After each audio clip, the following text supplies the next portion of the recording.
Chantier habitation. Arrivons à l'endroit de la construction.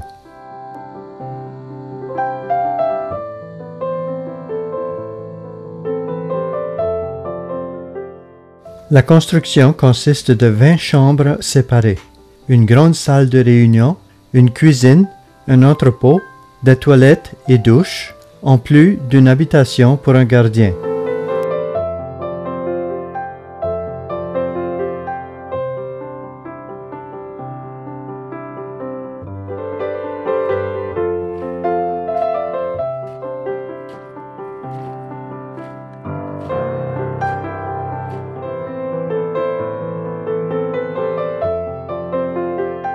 La grande salle.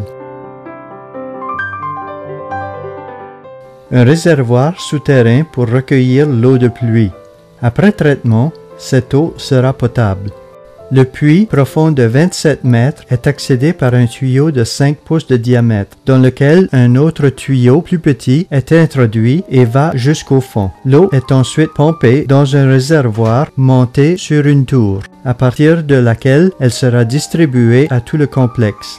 Bon, les terrains où fait l'âge. Un terrain de 3 hectares servira à la production de nourriture pour les habitants. Celui-ci nous fut donné par un notable de Mont organisé. Il l'a mis à notre disposition pour une longue durée. Le terrain où est située la construction a été donné par 2 familles de Savannette. Prochainement, ils vont faire un acte notarié pour le donner à la PACNE, l'association reconnue par le gouvernement haïtien. Il est plus loin que ceci, mais c'est un terrain qu'on a déjà donné quelques remplacements à des personnes qui n'ont pas des remplacements pour construire.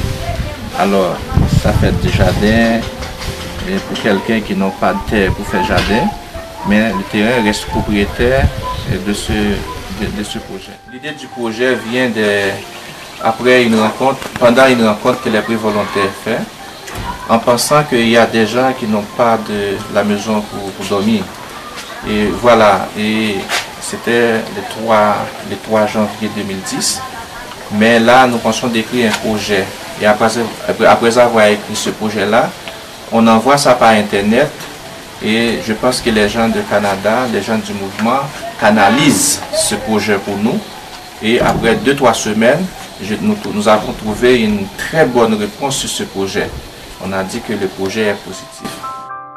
Et ce qui va occuper ces chambres, c'est des gens qui n'ont aucune personne pour prendre les soins, qui vivent dans la rue, qu'il n'y a pas d'aucune famille. On a déjà des gens qui sont là pour Port-au-Prince, qui travaillent là presque depuis 5 mois, depuis le commencement jusqu'à maintenant.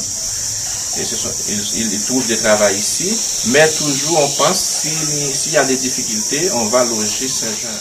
Et voilà, nous avons trouvé une forte participation de la population.